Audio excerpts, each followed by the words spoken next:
লা হাওলা ওয়ালা কুওয়াতা ইল্লা বিল্লাহ, যার অর্থ আল্লাহর সাহায্য ছাড়া কারো কোনো উপায় এবং শক্তি নেই। প্রিয় দর্শক, আজকে আমি আপনাদের সামনে এই আয়াতের ফজিলত সম্পর্কে আলোচনা করব। এই আয়াতটি কখন পড়বেন, কিভাবে পড়লে আপনার সকল অশুভ শক্তি দূর হবে, সকল দুঃখ বিপদ থেকে আপনি নাজাত পাবেন, কিভাবে আমল করলে জান্নাতের রাস্তা সহজ হবে, কিভাবে আমল করলে আপনার সমস্ত দোয়া কবুল হবে, কিভাবে আমল করলে আপনার নামাজ কবুল হবে, কিভাবে আমল করলে ৭০টি বড় বড় বিপদ থেকে আপনি রক্ষা পাবেন, ৯৯টি রোগ থেকে মুক্তি পাবেন। হাদিস শরীফের আলোকে আজ আমি এই সহজ জিকিরের বিশাল ফজিলত আপনাদের সামনে তুলে ধরার চেষ্টা করব ইনশাআল্লাহ। ১ নম্বর হচ্ছে, দারিদ্রতা দূর হবে এই জিকির দ্বারা। হযরত ইবনে আব্বাস রাদিয়াল্লাহু তাআলা আনহু বলেন, নবী করিম সাল্লাল্লাহু আলাইহি সাল্লাম ইরশাদ করেন, যাকে দুঃখ চিন্তা ঘিরে আছে তার উচিত বেশি বেশি লা হাওলা ওয়ালা কুওয়াতা ইল্লা বিল্লাহ পড়া। অন্য এক হাদিসে আবু হুরায়রা রাদিয়াল্লাহু তাআলা আনহু হতে বর্ণিত, তিনি বলেন, একবার রাসূল সাল্লাল্লাহু আলাইহি সাল্লাম বললেন, লা হাওলা ওয়ালা কুওয়াতা ইল্লা বিল্লাহ, বেশি বেশি পড়তে থাকুন, কেননা এই বাক্যটি জান্নাতের গুপ্তধন সমূহের, গুপ্ত ভাণ্ডার সমূহের একটি গুপ্ত ভাণ্ডার। অর্থাৎ এখানে রাসূল সাল্লাল্লাহু আলাইহি সাল্লাম ৩ স্তরের শ্রেষ্ঠত্ব বর্ণনা করেছেন। আল্লাহ রাসূল আরো বলেন, যে ব্যক্তি লা হাওলা ওয়ালা কুওয়াতা ইল্লা বিল্লাহ এই বাক্যটি পড়বে, আল্লাহ তাআলা তার ৭০টি কষ্ট দূর করে দিবেন, যার সর্বনিম্ন কষ্ট হলো দারিদ্রতা। অপর এক হাদিসে আছে, লা হাওলা ওয়ালা কুওয়াতা ইল্লা বিল্লাহ জান্নাতের দরজাসমূহ থেকে একটি দরজা।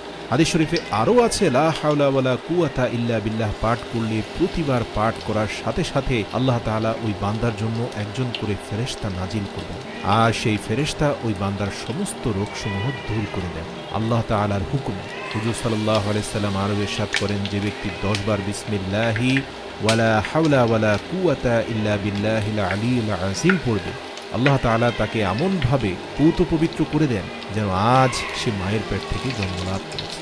সুবহানাল্লাহ। হযরত আবু মুসা হতে বর্ণিত, তিনি বলেন, লা হাওলা ওয়ালা কুওয়াতা ইল্লা বিল্লাহ, যে ব্যক্তি প্রতিদিন ১০০ বার পাঠ করবে সে কখনো কারো মুখাপেক্ষী হবে না। বুখারী শরীফের ৪২০২ নম্বর হাদিস। এছাড়াও রাসূল সাল্লাল্লাহু আলাইহি সাল্লাম বলেন, জান্নাতের ভাণ্ডারসমূহের মধ্যে একটি ভাণ্ডার হলো লা হাওলা ওয়ালা কুওয়াতা ইল্লা বিল্লাহ। ওনার আরেকটি হাদিসে এসেছে, হাজিব ইবনে হারমালা রাদিয়াল্লাহু তাআলা আনহু থেকে বর্ণিত, তিনি বলেন, আমি নবী করিম সাল্লাল্লাহু আলাইহি ওয়াসাল্লাম এর নিকট দিয়ে যাচ্ছিলাম, তিনি আমাকে বললেন, হে হাজিব, তুমি অধিক সংখ্যায় লা হাওলা ওয়ালা কুওয়াতা ইল্লা বিল্লাহ বাক্যটি পড়ো, কেননা তা হলো জান্নাতের গুপ্তধন। মুসলিম শরীফ ৩৮৫। এছাড়া রাসূল সাল্লাল্লাহু আলাইহি সাল্লাম বলেন, যে আজানের জবাব দেবে সে জান্নাতে প্রবেশ করবে। আর আজানের জবাবের মধ্যে হাইয়া আলাস সালাহ, হাইয়া আলাল ফালাহ যখন মুয়াজ্জিন বলবেন, সেখানে আপনি উত্তরে বলবেন, লা হাওলা ওয়ালা কুওয়াতা ইল্লা বিল্লাহ।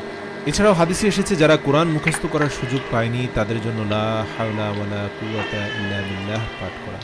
যেমন আবু দাউদ শরীফের ৮৩২ নং হাদিসে আব্দুল্লাহ ইবনে আব্বাস রাদিয়াল্লাহু তাআলা আনহু হতে বর্ণিত, তিনি বলেন, রাসূল সাল্লাল্লাহু আলাইহি সাল্লাম এর দরবারে এক ব্যক্তি হাজির হলেন।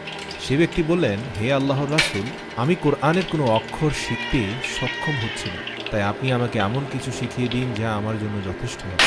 উত্তরে আল্লাহর পেয়ারা হাবিব বললেন, তুমি এই দোয়াটি পড়ে নেবে, সুবহানাল্লাহি ওয়া বিহামদিহি ওয়ালা হাওলা ওয়ালা কুওয়াতা ইল্লা বিল্লাহ। হযরত আবু হুরায়রা রাদিয়াল্লাহু তাআলা আনহু হতে বর্ণিত, তিনি বলেন, রাসূল সাল্লাল্লাহু আলাইহি ওয়াসাল্লাম বলেছেন, লা হাওলা ওয়ালা কুওয়াতা ইল্লা বিল্লাহ হলো ৯৯টি রোগের ঔষধ। তার মধ্যে সবচেয়ে ছোট রোগ হলো চিন্তার রোগ। যারা টেনশনে থাকেন, সব সময় চিন্তার মধ্যে লিপ্ত থাকেন,